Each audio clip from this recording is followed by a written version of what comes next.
This season of the Cold Podcast includes descriptions of rape, sexual assault, murder, and domestic violence. Please, take care in listening.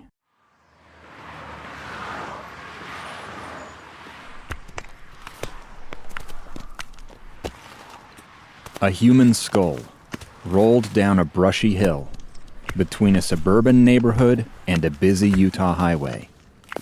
The cranium came to rest in a litter of decaying leaves at the base of a barren scrub oak tree. It sat there for some time, hours, days, months, before a man walking his dog caught a glimpse of it. What you got there? The man who initially found it walks along this frontage road every day and noticed something in the bushes. He wasn't sure what it was at first, just that it appeared round and off-white, out of place amid the drab remains of last autumn's long-fallen foliage. But it had captured his curiosity, so he went in for a closer look. Only then could he see the unmistakable shape of the hollow eye sockets, the 6 teeth still stubbornly lodged into the maxilla. This was once the head of a living human being, but judging by the brittle appearance of the bone, this person had been dead for quite some time. The man, recognizing the skull as the partial remains of a person, recoiled, then pulled out his phone and called 911. Davis County Sheriff's deputies rushed to the site. They put up crime scene tape as the frigid dark of the February night descended. A sergeant fielded questions from curious reporters, her face lit by the hard lights of the TV cameras, her breath turning to fog in the chill. You don't know if an animal could have brought it from a different location. There's so many factors that we're going to try to piece together and find the origin of this skull. In other words, they didn't know much. In the days that followed, crime scene technicians scoured the hill for more bones. They uncovered a shallow grave at the top of that hill, just a few feet behind the backyards of several homes. The grave contained the skeletal remains of a young woman. It was a little disturbing to realize that there's remnants of a body there. This discovery of a clandestine gravesite in early 2015 along U.S. Highway 89 between Salt Lake City and Ogden resulted in police agencies all across Utah questioning if the bones belonged to one of their missing people. Police in the city of Roy hoped the skull might belong to Sheree Warren. The grave sat midway between where Sheree had lived and where she had disappeared. Jack Bell, the original investigator on the Sheree Warren case, had retired 6 years earlier, in 2009, as assistant chief for the Roy City Police Department. He had never stopped wondering what had happened to Sheree. The last time I talked to anybody out here about that case, they had a pretty good-sized cardboard box full of stuff. That stuff included Jack's handwritten notes. Jack told me he'd at one time tried to type those chicken scratches into a computer. Because I wasn't very proud of the work, and I know my handwriting's terrible, but I didn't get very far, So the notes had gone back into the box, and the box had gone onto a shelf, all but forgotten. It had collected dust, until that skull rolled down a hill next to a busy highway between Salt Lake and Ogden. I was just in my office one day, and my supervisor comes in with a box, one of those cardboard boxes, and said, hey, they found remains in Davis County, so we're reopening this cold case. It was Sheree Warren, and I honestly didn't know much about the Sheree Warren case at all. That's the voice of Detective John Frawley. He had started with the Roy City Police Department in 2008, meaning his and Jack Bell's paths crossed only briefly. John had only been a cop about 6 years when he ended up with Jack Bell's old box of Sheree Warren case files. He was still relatively new to investigations, but had a sharp, analytical mind. The box contained Jack Bell's notes, a copy of the statement Kerry Hartman had given to his private investigator, reports from Las Vegas police about the discovery of Sheree's car, and a few other tidbits. John told me he had seen Sheree's face hundreds of times without ever realizing it. Sheree Warren's picture was actually in a display case in our lobby, and I never made the connection. John had never stopped to study that old missing persons flyer. It looked a lot like the one Kerry Hartman had carried into Jack Bell's office almost 30 years earlier. The box also contained one of those old flyers Kerry Hartman had printed. John looked at it, seeing again the photocopied picture of a smiling Sheree Warren.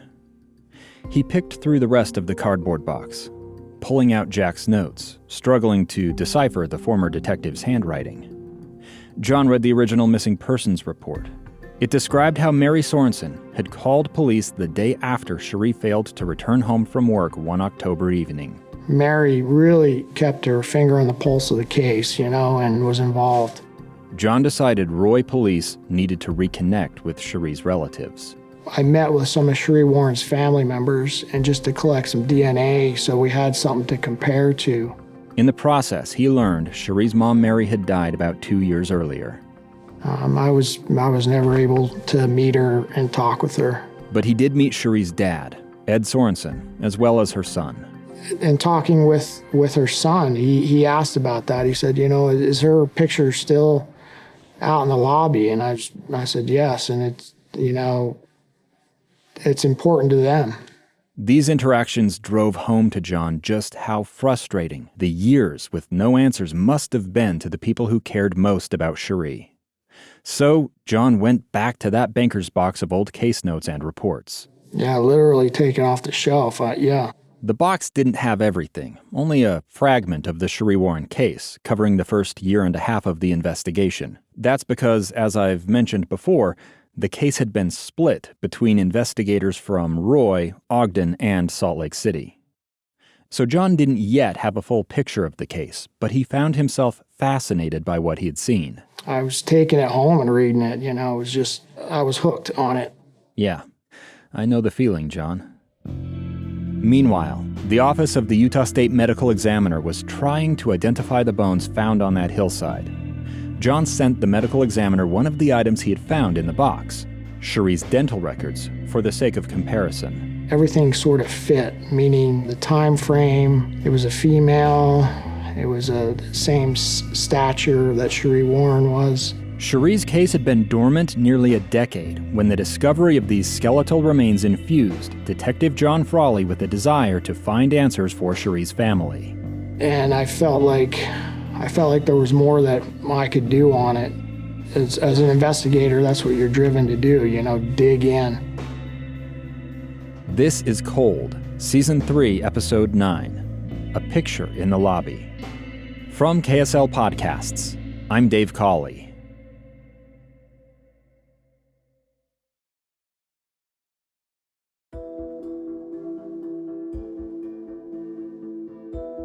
Roy Police Detective John Frawley had picked up the Sheree Warren cold case in February of 2015, after the discovery of unidentified skeletal remains in a clandestine grave. I started reading through this information in this box, and that's how the cold case started. John couldn't get Sheree's case out of his head.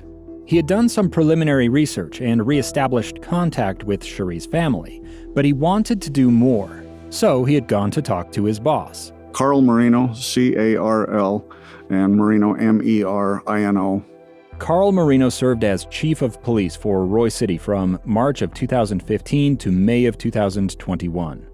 We're going to spend a little time diving into Carl's background now to help you better understand his philosophy on cold cases. It's important because it shows why he was willing to greenlight John Frawley's continued work on the Sheree Warren case. And he had bumped up against one of the two suspects, Kerry Hartman, several times over the years. It's been really interesting to think how that case and my career have interacted. So let's look at Carl Marino's history with the Sheree Warren case. Carl started as a cop in 1983 when he took an unpaid, volunteer position as a reserve officer with the Ogden Police Department. He signed on to the Reserve Corps right after Ogden Police Brass kicked Kerry Hartman out of it. Carl told me he had known Kerry back then from his day job. He would come in where I worked as an industrial supply sales rep, and so I knew him from there. We had talked a little bit, but not much. He was a really outgoing guy.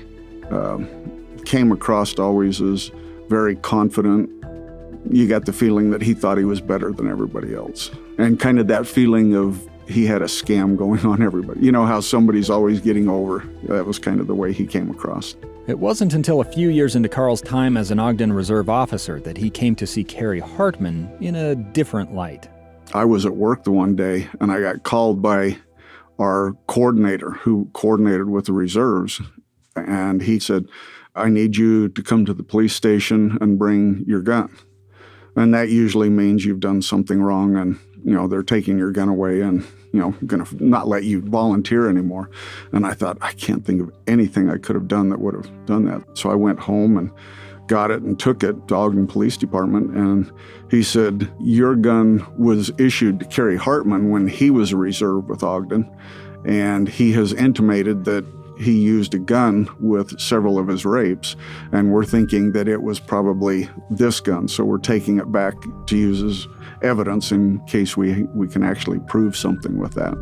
He only knew from reading the newspaper Kerry had also been dating Sheree Warren when she had disappeared. It's easy to imagine that something happened between the two of them that got out of hand. 2 years later, Carl took a full-time, paid position as a police officer. August of '89, I got hired with Roy PD.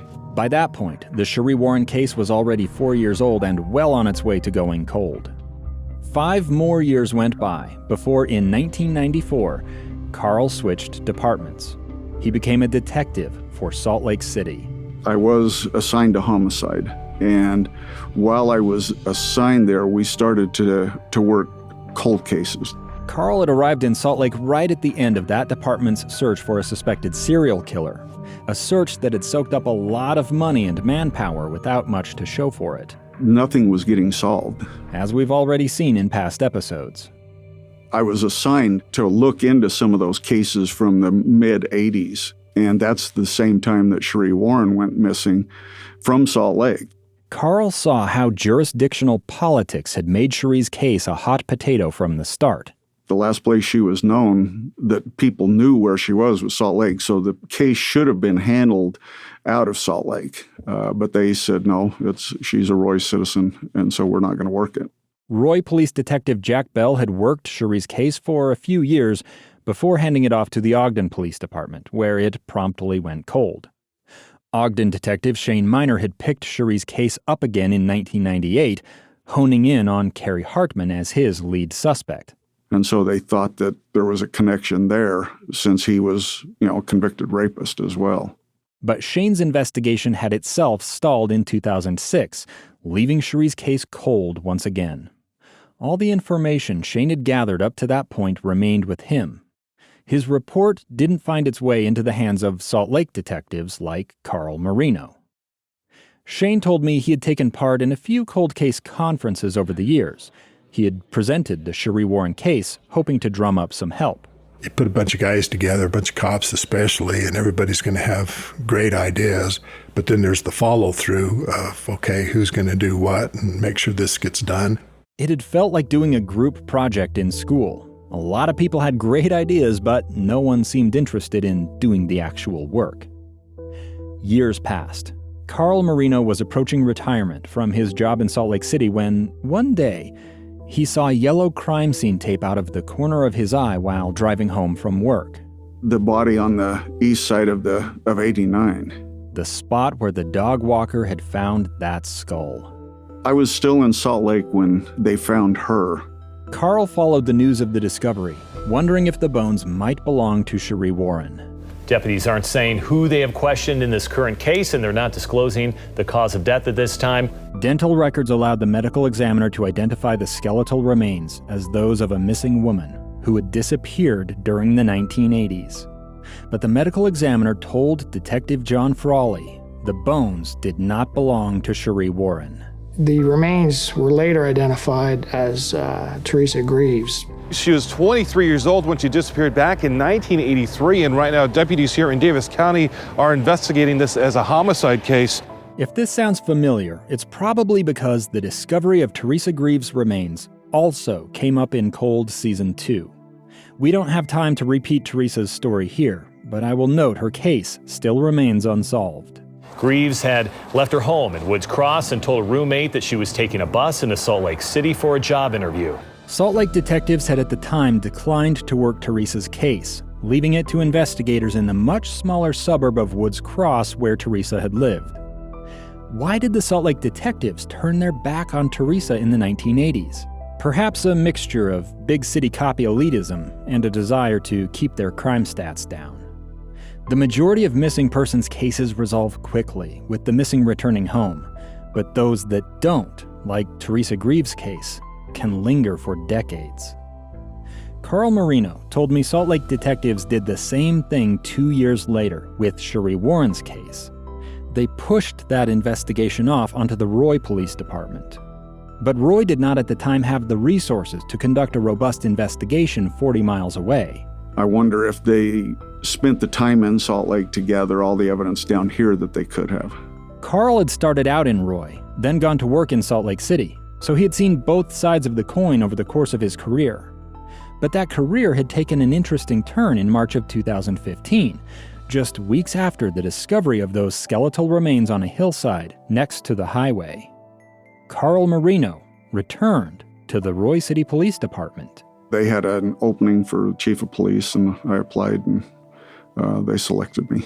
And so that's how Carl became Detective John Frawley's boss, just weeks after Frawley had reopened the Sheree Warren cold case. I did have one supervisor say, after the remains were identified, we're done, we can kind of just move on. But there was a separate supervisor who said, you don't have to put that back on the shelf. You can still work it. And that's what I wanted to do. I just felt like there was more to do on it. Carl told me he believes cold cases matter, and as chief, he vowed to put money and manpower behind that belief. Detective Frawley came to me and said, "Are you okay if I work this, Chief?" I said, "Yeah, let's get going."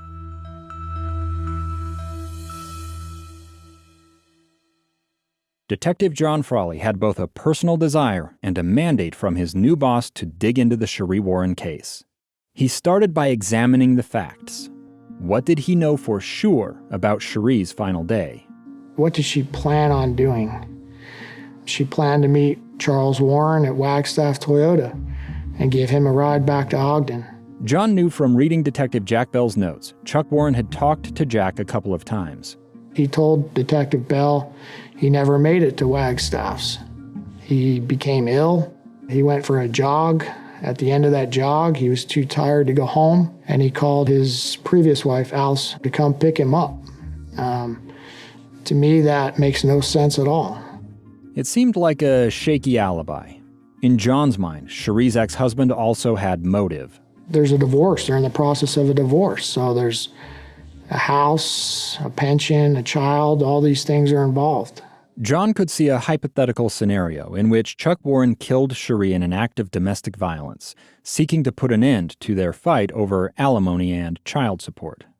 But did Chuck have opportunity? The last person to see Sheree Warren was a co-worker. His name was Richard Moss. We met Richard in episode 2. He was the credit union manager Sheree had been training the day she disappeared.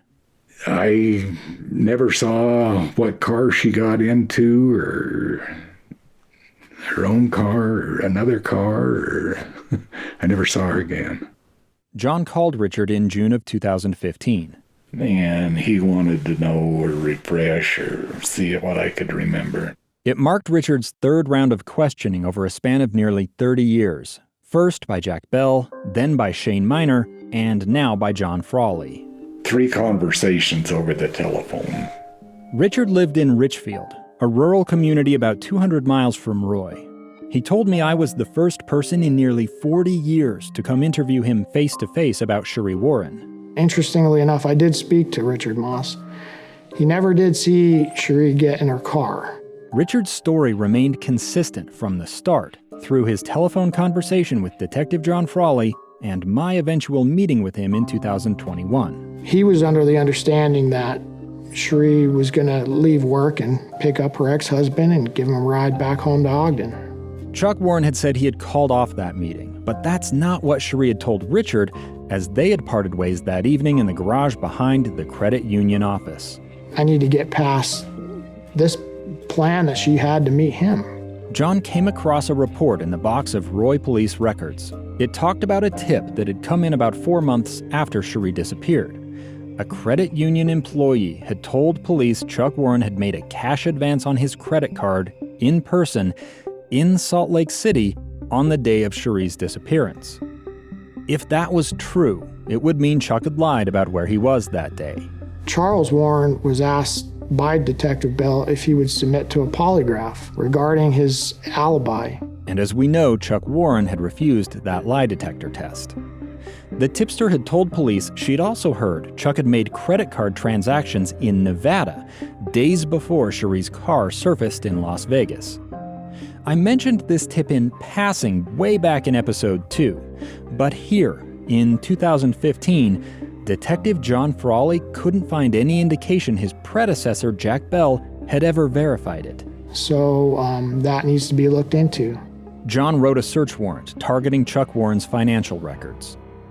He wanted account statements, copies of checks, or any details of transactions posted to Chuck's account during September, October, or November of 1985.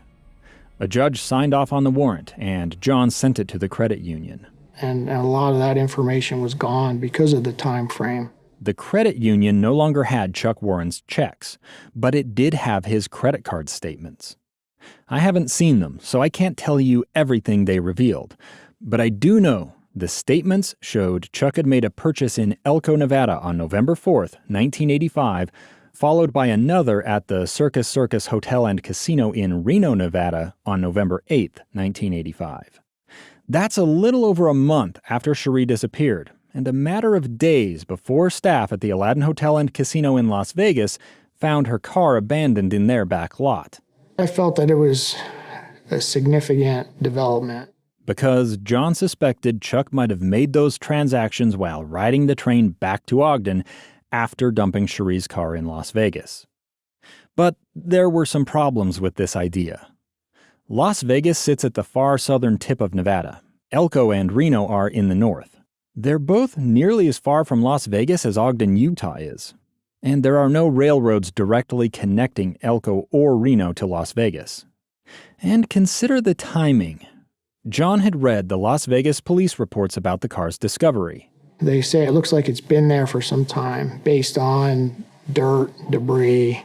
Chuck's transactions occurred on November 4th and 8th. Sheree's car turned up on the 11th, so that's a week at most. Not long enough for the car to have gathered a thick coat of dust. So Chuck Warren's credit card transactions in Nevada probably didn't have anything to do with dumping Sheree's car in Las Vegas. But John still found them suspicious. So did I, frankly, when I first found out about them. I wondered if Chuck had gone on gambling jaunts just weeks after his wife disappeared. If so, I didn't expect to get a straight answer about it. In fact, I thought I'd never hear Chuck Warren's side of the story. But it turns out, I was wrong.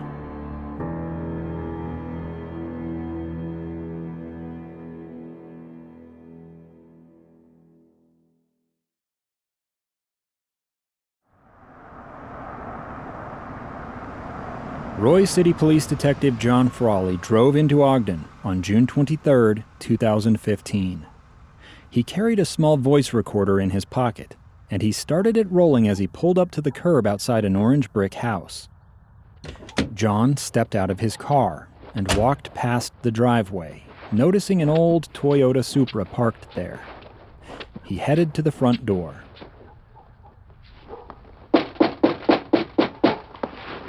John had come alone to the house belonging to Chuck Warren, the same house Sheree Warren had herself called home for a few brief years back in the early 80s. But it was a different woman who greeted John at the door. Hi, how are you? Good. The microphone on John's audio recorder sometimes rubbed against his clothing as he moved, making a lot of noise. So I'll just tell you, the woman who answered the door identified herself as Willow, Chuck Warren's wife. A cat slinked between Willow's legs as she told John Chuck was in the other room. He was just getting his shirt buttoned up, so awesome. Come on in, Chuck. What? No, you're not going outside. The house looked much the same as it had when Sheree had lived there more than 30 years earlier. Same carpet, same everything. Only now, Willow lived there as Chuck's wife instead of Sheree. Chuck had met Willow Hendricks at a restaurant in Ogden called The Stagecoach in the late 2000s. He was a regular customer, she was working there as a server. They had a significant age gap, 27 years, but they hit it off and began dating. Willow had soon moved in with Chuck. They were married in 2013, and soon after held a ceremony at an Elvis impersonator chapel, if you can call it that, in Las Vegas. So Chuck and Willow's wedding had come just a couple of years before Detective John Frawley showed up on their doorstep in 2015. Chuck stepped into the room after a moment to meet the detective. Is there somewhere we could talk for a couple minutes? Sure. This is the first time you're hearing Chuck Warren's actual voice in this podcast. None of his prior interactions with police in this case were recorded. I'm here to talk to you. I was assigned a case a few months ago, Sheree Warren. What had happened is some remains were found in Davis County. I don't know if you saw that on the news or not. I didn't. Okay. And anytime something like that happens, a lot of old cases are kind of reopened, and so the case was assigned to me. I read through it and was wanting to know if I can just talk to you and help me answer some questions and clear some things out. I know that you talked to Detective Bell when I was about 30, not quite 30 years ago. John said, "I know that you had talked to Detective Bell not quite 30 years ago." Chuck replied, "Damn near." Yeah. And so, yeah, go ahead, Charles.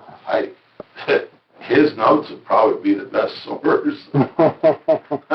Chuck said Detective Jack Bell's notes from 30 years earlier would be the best source for his story. Chuck said he had recently suffered a stroke. It had impacted his memory. Sometimes I can remember things, but what I said at that time, he'd have it all down, I would think. How good he wasn't taking his notes. I used to have a photographic memory. If I had a phone number, right, right, I could remember forever. Yeah. Or even numbers on cars. Well, I'm sorry to hear that. But I was wondering if, actually reading through that report, I have more questions actually, and so that's why I was like, I'll call Charles and maybe talk to him. Well, ask me and I'll see what. Well, I'd like to, if we could, maybe just go back to stuff from the day that Sheree disappeared. They went through the child custody arrangement Chuck and Sheree had worked out during the summer of 1985, after they had separated. Chuck said he had worked graveyards at the railroad, and Sheree had worked days at the credit union. They would meet each morning to trade custody of their son. She would drop him off at Denny's. We'd have coffee together, and then she'd go to work. Okay. And then the same in the afternoon. Chuck told John he'd worked midnight to 8, and he had gone to meet Sheree at the Denny's shortly after that. But Jack Bell's notes said something different. In his report, he says that you and Sheree met at the Denny's at 7 a.m., around 7 a.m. 7. Couldn't have been 7? No, I'd be where I worked till 8. Okay. I wouldn't have left an hour early. There were other small inconsistencies between Jack's notes and what Chuck Warren told Detective John Frawley in this interview. Jack's notes described Chuck taking his and Sheree's son to breakfast before dropping the boy off with Chuck's parents for the day. But Chuck told John he didn't remember doing that. He thought he had given the boy to Alice, his first wife. Then it actually says that you and Alice go to lunch. That day? Yeah. I don't remember that. Okay. But could have, but I don't know. John asked what Chuck had planned to do later that day, on the afternoon of Sheree's disappearance. You had asked her to pick you up at Wagstaff Toyotas or something like that? Yeah. Okay. Can you tell me more about that? Well, I never made it down there. Yeah. And I called and told her. Okay. That, I wasn't going to make it. Yeah. And I just never made it down You there. never made it down there. Yeah. Can you tell me, Charles, what changed your plans? Why didn't you go to Wagstaff? Do you remember that? I was looking at cars, I think, and or something was wrong with my car. I can't remember. And I don't know. Okay. I can't remember. I don't know. Not a very satisfying answer. Chuck said he had called Sheree at the credit union sometime around 4, which was consistent with what he had told Detective Jack Bell back in 1985. Chuck told Detective John Frawley he couldn't remember what he had done after making the call to Sheree. John said, according to Jack Bell's notes, Chuck had gone for a jog. Chuck said that was right. He had jogged from his house into downtown Ogden, but the sun had gone down, so he had stopped. Yeah, I was just going to say, do you always run in the dark? No, it seemed like it got dark, and I went to Denny's. A different Denny's. Not the Denny's where he'd picked up his son from Sheree earlier that morning. Chuck said he had ordered a cup of coffee and called his first wife Alice, asking her to come pick him up. Oh, okay, that makes so you go for a jog and then you're there at the Denny's having some coffee and Yeah, she picks you drank up. a lot of Denny's coffee. Do you still drink it? Yes, Yeah. yes.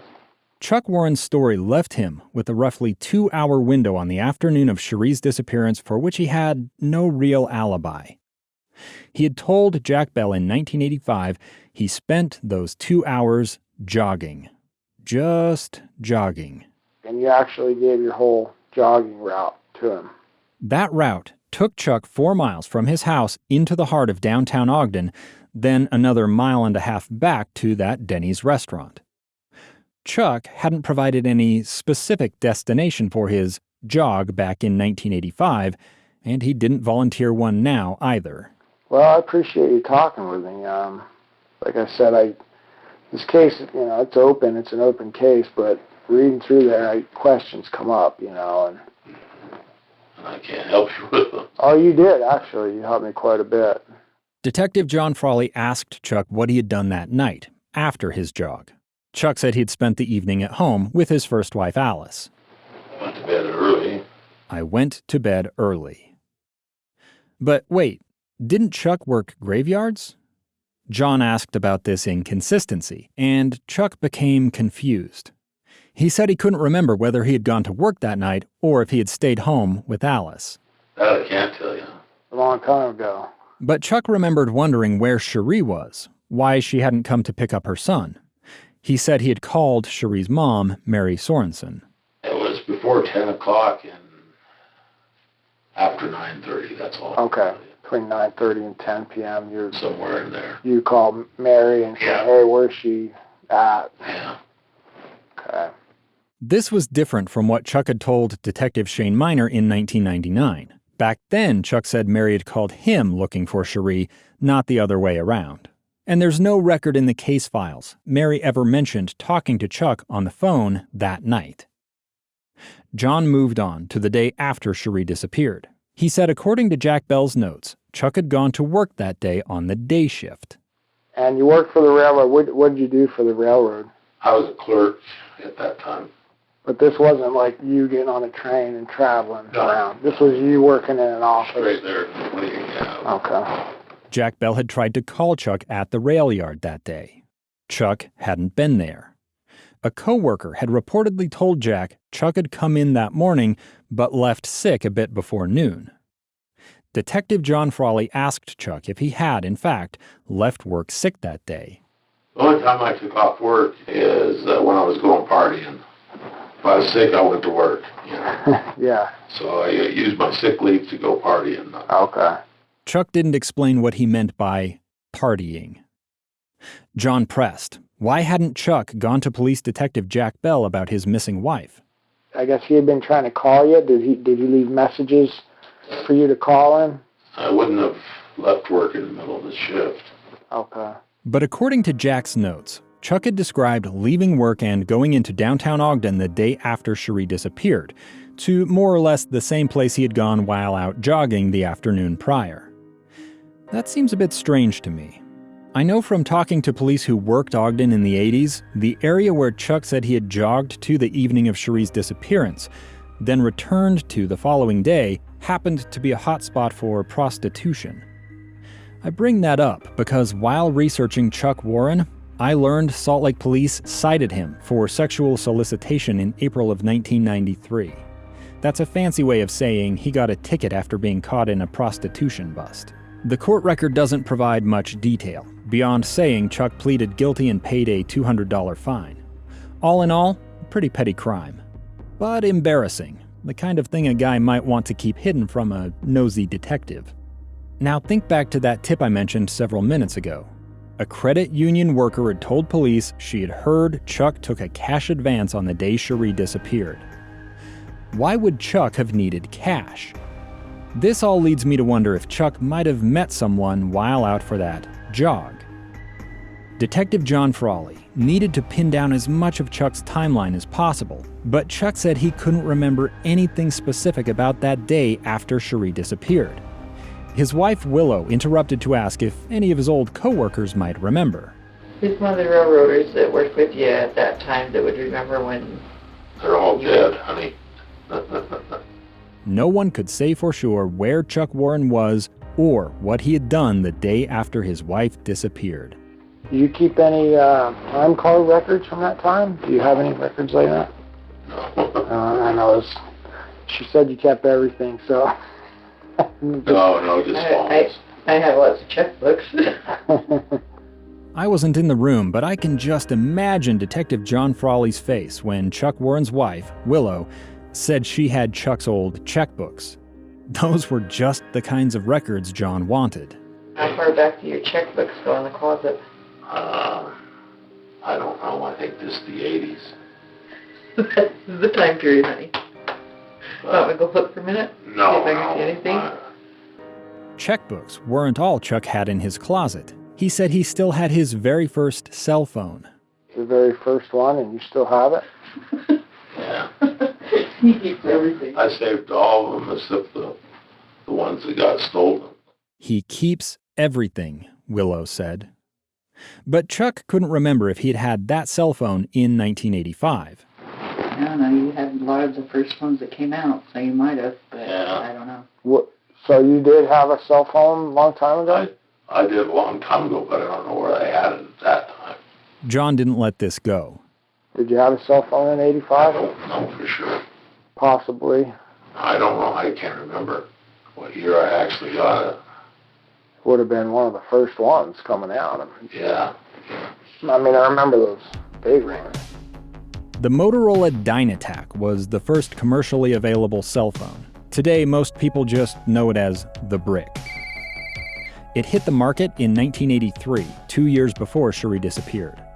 Chuck said he had for sure had a cell phone in 88, but he wasn't sure about 85. John Frawley wondered what evidence a digital forensics lab might be able to scrape from a device that primitive, if Chuck Warren had owned one when Sheree disappeared. I can tell you from my work on the Susan Powell case in Cold Season 1, cell phone forensics are a critical tool in many modern investigations. But cell phones of the 1980s are dinosaurs compared to the smartphones of today. The Motorola Dynatac didn't have a camera, GPS, or SIM card, let alone apps or a web browser. Still, you never know what you might find unless you look. Is it the one I still have down the hall? Might be, yeah. John didn't tell Chuck he'd already obtained his old bank statements with a search warrant, but he tipped his hand just a bit to ask about something specific. You had a financial transaction in Elko, Nevada, in the beginning of November. Financial transaction in Elko. Elko, Nevada, yeah. Chuck said he had started commuting between Ogden and Roseville, California, just outside of Sacramento, at some point after Sheree disappeared.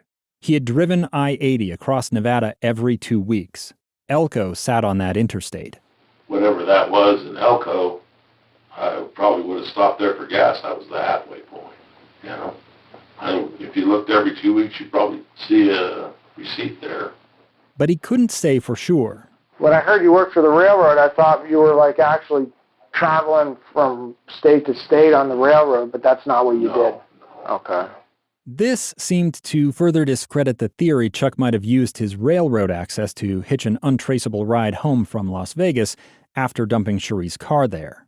But Chuck hadn't managed to allay many of Detective John Frawley's other suspicions, and he certainly hadn't cleared himself as a suspect. To the contrary, his actions on the day of Sheree's disappearance and the day after remained questionable. Hey, Charles, is it okay if I come out and talk to you or call you again if I have any questions? Is that all right?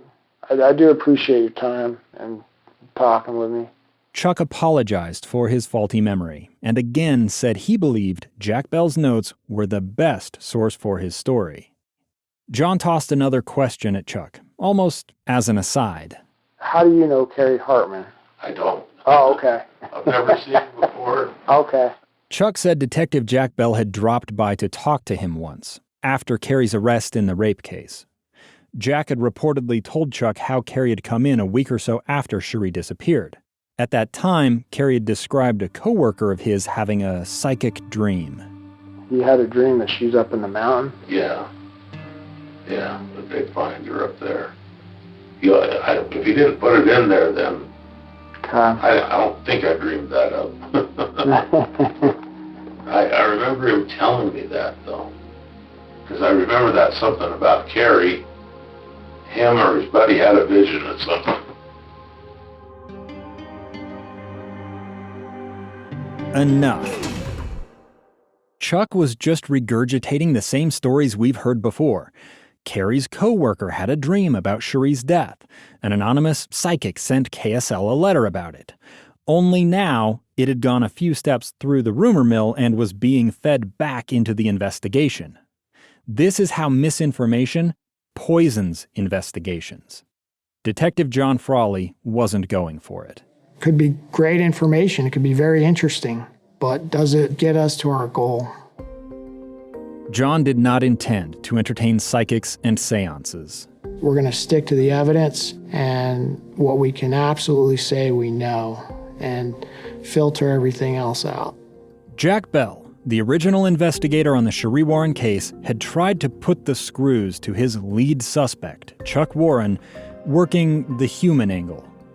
Shane Miner, the former Ogden cop who had taken up the Sheree Warren cold case in 1998, had focused on trying to find her remains on the mountain where the second suspect, Kerry Hartman, might have dumped her.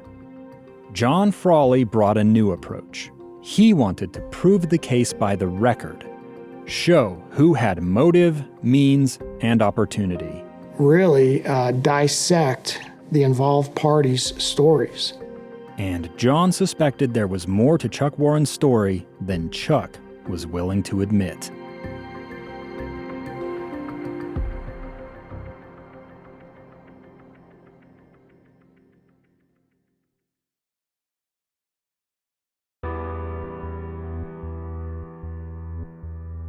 Roy City Police Detective John Frawley had found several inconsistencies with Chuck Warren's story about the disappearance of his ex-wife, Sheree Warren. John wanted Chuck's old time cards to see if they might shed light on where Chuck was the day Sheree turned up missing. That was difficult. The railroad Chuck had worked for, Southern Pacific, had merged with Union Pacific in the mid-90s. By 2015, the old railroad's daily employee records were long gone. There's things that we couldn't get that were lost, like persons of interest, their time cards, things like, were they at work? Chuck's time cards might have revealed whether he had gone to work at all the morning after Sheree vanished. Without them, John could only wonder. You're really behind. If Chuck had gone to work on the day shift that morning, as he had originally told police in 1985, he would have started around 8 a.m. In a past episode, we did our math homework, the story problem about how much time it would have taken to get Sheree's car to Las Vegas on the night of her disappearance, then return home to Utah. Making it to Ogden by 8 a.m. would have been nearly impossible.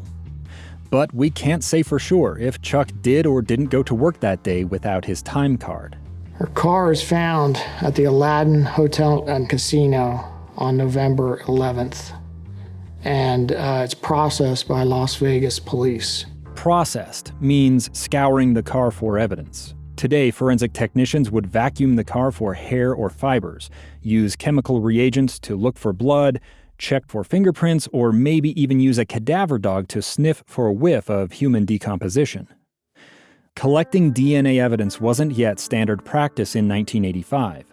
The Las Vegas police records I've obtained only mention searching for fingerprints. There is a print on the window, and they collect that print. The Las Vegas police records say it appeared the print came from a woman, but they had never linked them to anyone specific. In fact, Detective Jack Bell had never seen those prints. Because like I said, my bosses didn't want me to go down there. Jack had tried to find a copy of Sheree's fingerprints to compare against way back then, but had come up empty. I got a lot of faith in Las Vegas's PD. It's baffling to me police didn't show more interest in Sheree's car at the time. There's paperwork in one of the reports of what they found. In an alternate universe, Jack would have written a search warrant for the car, then had a wrecker haul it back from Las Vegas. Sheree's car would have ended up in evidence, and crime scene technicians here would have torn it apart. Who knows what they might have found? Maybe they would have kept the car all these years, giving John Frawley an opportunity to examine it again today with better techniques and technology. Instead, the car just sat in a Las Vegas impound lot. And then the car is later given back to Charles Warren. Records show Chuck picked the car up on Christmas Eve of 1985. 6 months later, he had traded it into a dealer. John wanted to know where Sheree's car had gone from there. He ran the car's VIN number and was able to follow it for a few years before losing the trail.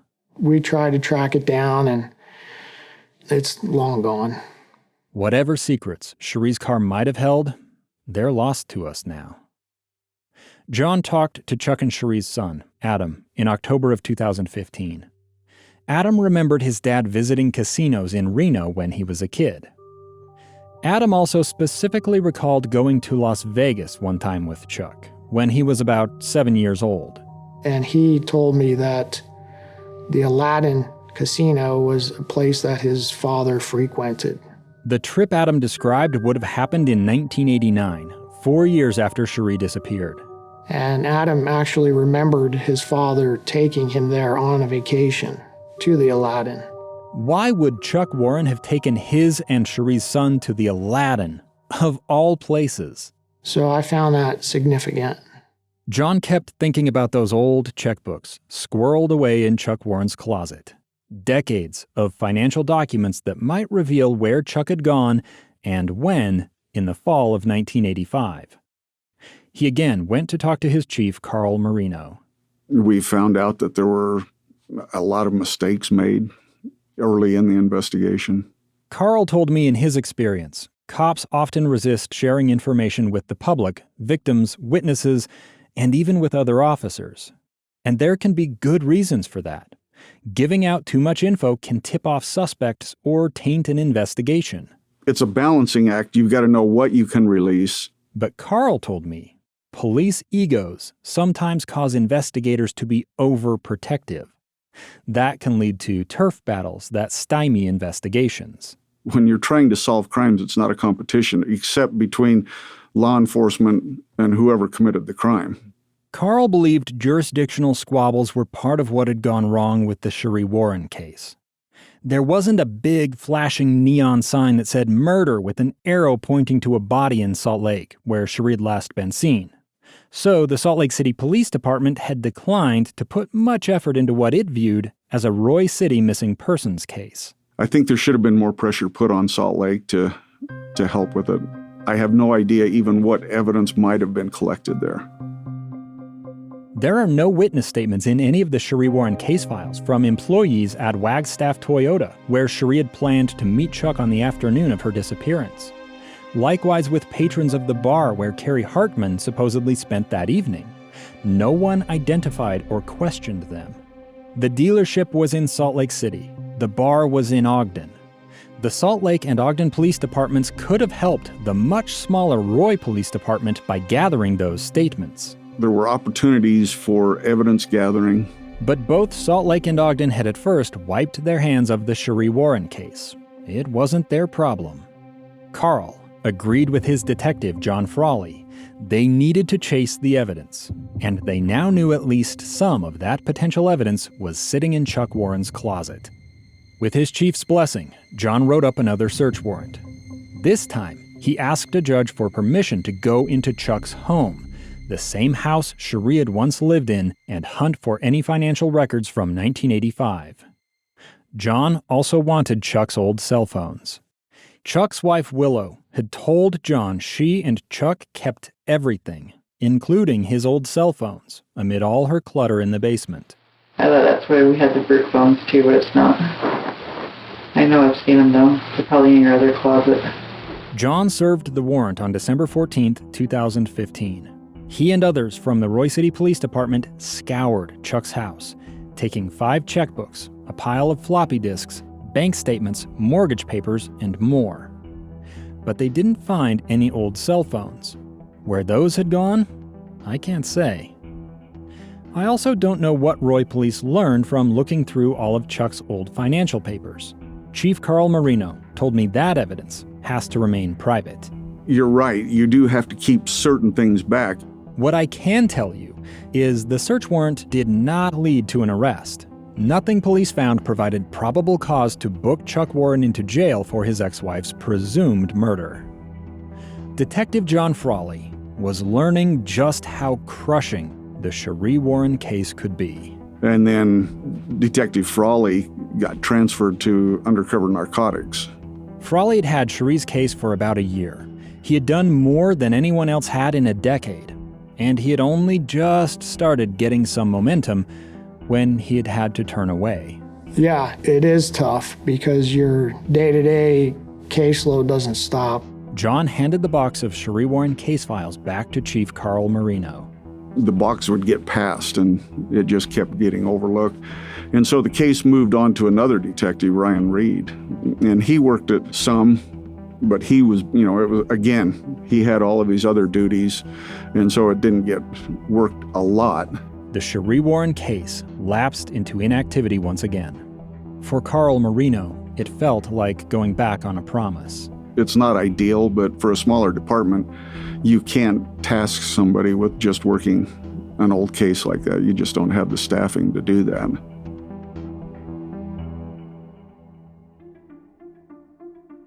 Former Ogden City Detective Shane Miner had himself spent years driven to find answers about what had happened to Sheree Warren. He had picked up that torch in 1998, but his flame had sputtered in 2006 after a series of setbacks. Like I said, a lot of this stuff I did on this case was when I had time to work on it. And that time got more and more precious. Right. Shane had documented all his contacts, building a list of potential witnesses. He had kept notes, newspaper clippings, and all sorts of other records, and he had compiled a 30-plus page summary of the case, making it ready for any future investigator who might one day take over. That's who's going to pick up that case on the shelf and start looking into it because of the time that's involved and costs that could be involved, so. By the time the remains of Teresa Greaves emerged on a hillside in 2015, Shane was deep in preparation for a capital murder trial. There was a couple other cases I was involved with that was very demanding. One of them was the case we covered in Cold Season 2, the disappearance of Joyce Yost. At the start of 2015, Doug Lovell, the man who had killed Joyce, was asking a Weber County jury to take him off death row. Shane had spent months working with prosecutors, helping them prepare for Lovell's trial. The Joyce Yost case consumed Shane's time and attention, so he didn't take part in Roy City's renewed Sheree Warren investigation in 2015, though he was aware of it. They did pick it up and assigned a detective to start doing some stuff on it. Doing some stuff like interviewing Chuck Warren. They were just kind of redoing the same stuff that had been done. And getting nowhere. Then Roy Detective John Frawley moved into undercover narcotics. As I said, the investigation went dormant for 2 years. John returned from his undercover assignment with a renewed desire to close the Sheree Warren case. What our goal and what we're driven for is to get the family some answers, So in February of 2018, he invited Shane Miner to come brief the Roy City Police Department about his work on the case. Yeah, I took it over to them and I'm like, I'm done, and I felt uncomfortable about just looking for that one piece. John Frawley had operated under the assumption Chuck Warren was his prime suspect, and for good reason. That's the conclusion most people would draw by reading Jack Bell's old case notes. The notes do mention Kerry Hartman, first as a witness and then later as a serial rapist, but Jack's notes don't give the impression Kerry had any motive to murder Sheree. Shane Miner had learned a lot more about Kerry during his years working the case. Shane told John about Kerry's ties to the Ogden Police Department. He's a reserve police officer. He understands police work more than your typical person. Shane told John about the two women who had lived above Kerry at the time of Sheree's disappearance, who had reported Sheree coming to their house one night in early October 1985. They heard her voice, they knew her voice. They saw her car outside, they knew her car. Shane told John about how Kerry had met up with his TV reporter friend Larry Lewis a few days later. They were actually riding three-wheelers up in the foothills. And Shane said just one day after that, the elk hunting guide Fred Johns had seen Kerry and another man on the mountain behind Causey Reservoir. Fred Johns was positive that this was Kerry Hartman. He knew him. Shane told John he had confirmed Kerry knew his way around that mountain. It was private land, but he had a key from a friend. He had access to that area. The same general area where an anonymous caller had in 1987 told police he had stumbled across a body. No reporting a body that I found. He described this decomposing body with a purse next to it. Human remains which had still not been found. Shane told John about how he had served a pair of search warrants at Kerry's apartment after Kerry became the key suspect in the Ogden City rapist investigation. A gray leather suede jacket was found and placed into evidence at the Ogden Police Department. Shane told John how, years later, he had pulled that gray suede jacket out of evidence and showed it to Sheree's mom, Mary Sorensen. And Mary identified that jacket as to what she was wearing on October 2nd when she went to work. Or at least that's what Mary thought Sheree might have worn that day. There's some ambiguity on this point. And that jacket was located in Kerry Hartman's closet. John was coming to understand the potential significance of the gray jacket. If it's what Sheree left the house wearing on the morning of her disappearance, it couldn't have ended up in Kerry's possession unless Kerry and Sheree had met up at some point later that day. Shane Miner passed the baton of the Sheree Warren case over to John Frawley. That meant Roy police assumed custody of the gray suede jacket. I told John I wanted to see it for myself, hoping I might be able to match it up to an old family photograph of Sheree. I could only do that if I knew what it was I was looking for. It's September of 2022, and I'm in the basement of Roy City Police Headquarters. I follow an evidence technician named Chelsea Scott through a locked door into a small room. Ooh, it stinks of marijuana. Metal shelving lines the walls. Chelsea points to a box on the top of the shelf in the back of the room. It says Office Depot on the lid. This contains the jacket. The jacket police seized from Kerry Hartman's apartment way back in 1987. Chelsea points to another, smaller box on the next shelf down. We have miscellaneous items here. We have fingerprints from her vehicle that's located in Las Vegas. And I can see a plastic case containing floppy disks off to the side, which I suspect came out of Chuck Warren's house.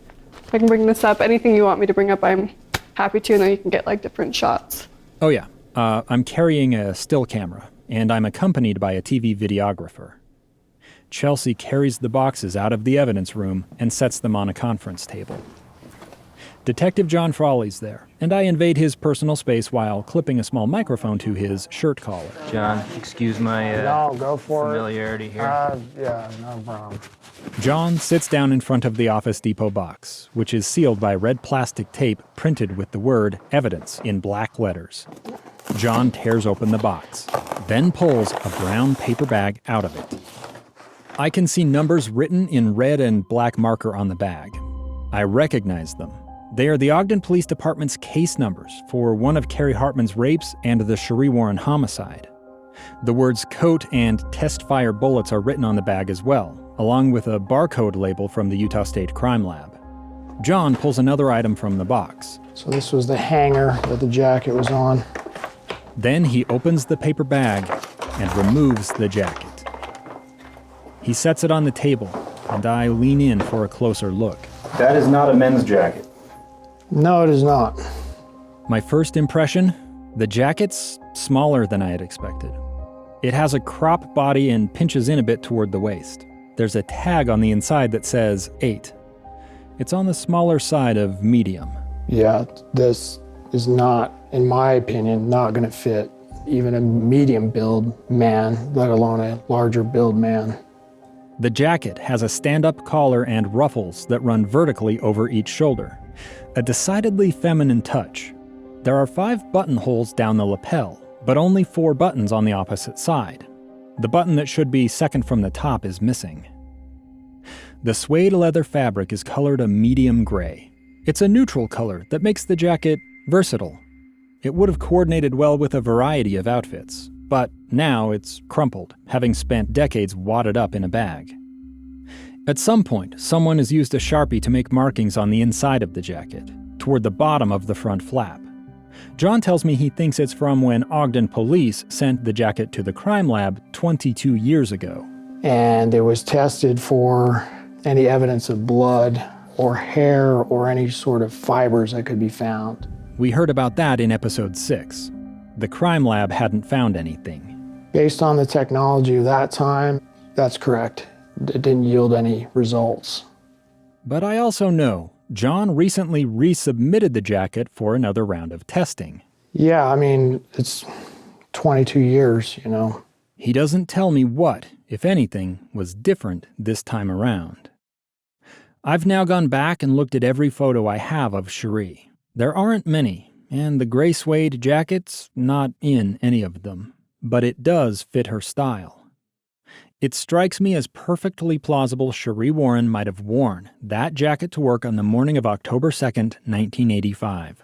But the whole hang-up is that Mary's the only one that can say.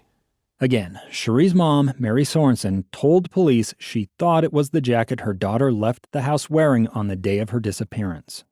If that's true, the jacket is evidence that potentially puts Sheree and Kerry Hartman together after Sheree was last seen. Mary Sorensen has since died. Police asked Sheree's dad, Ed, and sister, Marcy, about the jacket. Nobody can say whether she's wearing that or not.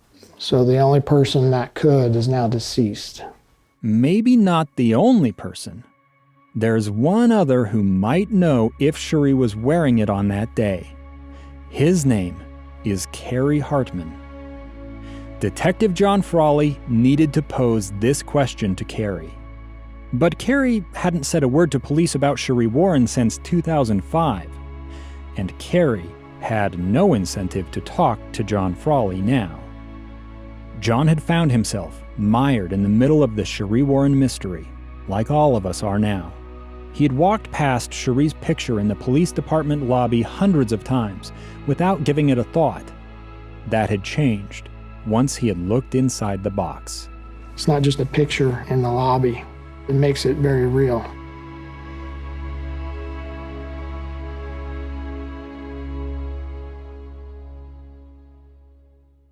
Kerry Hartman had gone to prison at the end of 1987 on a sentence of 15 years to life. The prosecutor who had put him there had expected Kerry would only serve the minimum, 15 years. But as we've heard this season, Kerry's own unwillingness to take responsibility for what he had done resulted in a much longer stay. How long have you done in prison? 32 years, sir. And how old are you? I'm 72. Yeah. You know, you've thrown away a big chunk of your life. It is sad. This comes from a recording of Kerry Hartman's hearing before the Utah Board of Pardons and Parole on October 29, 2019. If I had to describe Kerry's first trip before the board in 1992, I would say Kerry quite contrary. You heard it yourself back in episode 6. Kerry Hartman didn't do it. There is no way on this earth. But 27 years and a few more rejections from the board had taught Kerry how to speak to those who held his freedom in their hands, like parole board member Bradley Rich. Why do you think you were in here as long as you have been? My choices. Kerry had learned to swap contrary for contrite. It was a blessing to come to prison, sir. Yeah. I deserved what I got. Bradley, the parole board member, asked Kerry what had been happening in his life prior to his arrest all those years ago. What had led him to break into women's homes, to threaten to kill their children, and to sexually assault them? I operated on thinking distortions that were troublesome. Troublesome thinking distortions. How wonderfully vague. When I can't sort out these distorted thinking errors, which I have learned to do at this point, I've worked really hard throughout these many years to correct those distorted thinking errors. Mm-hmm. I met my needs in unhealthy ways. Like, he said, by impulse spending. Bradley said that answer didn't quite hit the mark. You had, to my way of thinking, a very peculiar and dangerous response to stress. I mean, others might go out and get drunk or revert to the use of drugs or, binge spend or whatever it is, go through a gallon of ice cream. You chose to violently rape under stress. And so I'm trying to make heads or tails of that. Those were parts of my life that were surrounded by pornography in those days. Mm-hmm. I described that as my drug of choice. When I felt lowly and had no self-esteem, when my life was falling apart, I turned to pornography and masturbation. That led to cruising for women and choosing women to make victims. Low self-esteem led to pornography, which then led to rape. I wish to be defined as who I am now and not who I was. I'm a different man now than I was 40 years ago. Kerry had lived nearly half his life in custody. As much sympathy as I feel for your victims, at the same time, you've made yourself a victim as well, and you've paid a heavy price for it. But had he paid in full? That was up to the parole board to decide. Bradley went over the latest memo from Kerry's sex offender therapist. It said if paroled, Kerry stood about a 1 in 10 chance of committing a new sex offense, a 3 in 10 chance of carrying out a violent crime, and a 5 in 10 chance of committing any crime. In other words, 50-50 Kerry would do something that might land him back in prison. And that makes you still kind of a risk. But on the other hand, Kerry had obtained a new, more favorable treatment memo just a few months earlier. He handed it over to Bradley. Treatment summary, Justin Clark. Right there. Sure enough. The updated report said Kerry now presented a below-average risk to reoffend. The parole board had repeatedly teased Kerry with a promise of release, but to earn it, he had to admit to rape. The board had cajoled him into taking part in a police interview about Sheree Warren, and the board demanded Kerry make several trips through sex offender therapy. Kerry had complied, and now the board seemed mollified. You're going to get an opportunity to succeed or fail, my prediction, in the not-too-distant future. No more fake-outs. No more demands. The parole board had nothing left to ask of Kerry. Then all we can do is wish you the best. You have done a big chunk of your life, 32 years in here, and you're not a young man. Can you see where this is heading? I wish you well, and like I say, I'm with or without a further hearing, I think you're going to get an opportunity, and then we'll see if you've acquired the skills you need to stay out of trouble. Thank you so much. All right. Kerry Hartman left prison in March of 2020. His release escaped public notice due to the COVID-19 pandemic that was sweeping the globe. Kerry quietly headed back to Ogden to the same community he had terrorized 3 decades before.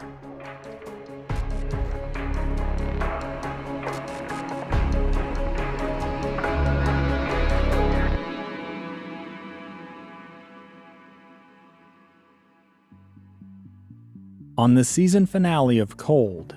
Is he out? Yes. Oh, I didn't know he was out. Yeah. That honestly makes me a little nervous. Okay, well, and he lives in Ogden? Go knock. Hey, Kerry.